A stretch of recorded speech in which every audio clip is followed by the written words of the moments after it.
Among the classic arcade games from the early 80s, my favorite is not Pac-Man or Space Invaders, or not even Donkey Kong as you might expect. No, my favorite has always been this guy, Dig Dug. Unfortunately, Sweden had really strange laws about arcade games. Essentially, they were considered a form of gambling, so at least where I lived you couldn't play them until you were 16 years old. So my first experience with Dig Dug was not in some neon-lit 80s arcade. No, believe it or not, it was actually on a Windows 95 game demo disc of all things. But while I was playing that, I remember wondering why I had never found a version of this game for my beloved NES. Well, if I wanted to find that, I would have had to look pretty far away, because while there was an 8-bit Nintendo version of Dig Dug, it was only released for the Famicom in Japan. For those of you not familiar with Dig Dug, it's a very straightforward and easy to learn game. You know, like any good arcade game should be. But there's also hidden depth and strategy to be found if you want to really master the game. Again, like the case should be with an arcade classic. You play as the little Dig Dug guy, who by the way, fun fact, is actually named Taisu Hori, and he's also the father of fellow arcade mascot Mr. Driller. Anyway, the goal of the game is to defeat all the enemies on each stage, and as the title implies, you have to dig underground to do this. Digging is as easy as simply moving around, but as you dig more and more, you open up paths that make it easier for the enemies to chase you. There are two types of enemies in the game: cute little balloon guys called Pokas, and even cuter little dragons called Figars.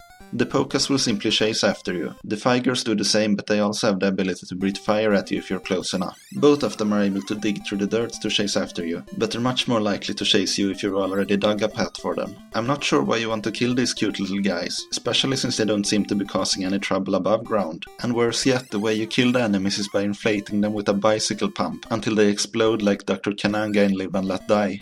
Well, he always did have an inflated opinion of himself. The choice of weapon does serve the gameplay very well though. Since inflating an enemy takes a bit of time, this leaves you open for attacks from other enemies. So sometimes it's a better choice to partially inflate an enemy and then run away, rather than risk being overwhelmed by a whole bunch of enemies.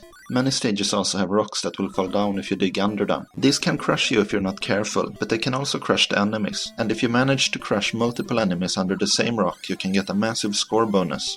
So the gameplay has held up very well, but that's not the only thing that has stayed surprisingly fresh. Despite being over 30 years old, Dig Dug's charming cartoony graphic style still holds up today. Hell, I'd even argue that they look better than many games released these days. Small little details like the flowers that sprout for each level you clear might seem small and unimportant, but they really add a lot to the charm in the end. Back when I was a kid, trying to find out how big this little flower garden could grow was even a bigger motivator for me than trying to get the high score. The music, simple though it may be, also adds a lot to the charm, especially the fact that it only plays when you're moving, which is of course very reminiscent of the way classic cartoons used to sync music and animation. However, don't let the cutesiness fool you. This is still a classic arcade game true and true, and as such the difficulty will inevitably get really crazy after a while. The arcades had to get at your coins somehow after all. But one of the things that made me fall for Dig Dug is the fact that the difficulty is not too bad. Sure, it gets hectic after a little while, but even novice players raised on crappy mobile games should be able to survive at least a couple of minutes.